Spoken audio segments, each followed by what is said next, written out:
সুন্দর নিবেদন পেশ করতে চলেছি। সবার প্রথমে আমাদের কাছে গুরুতুল্য বিবি মিউজিক এর মালিক বাবু সৌমেন দা ও রনি দাকে জানাই।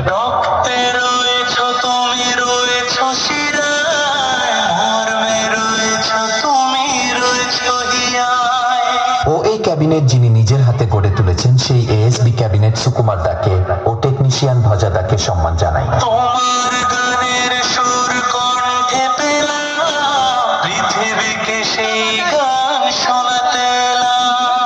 এবার আপনাদের কাছে প্রণাম জানিয়ে গানটা শুরু করতে চলেছি। আপনারা সকলে গানটা উপভোগ করুন। DJ Pritam remix Gopinath.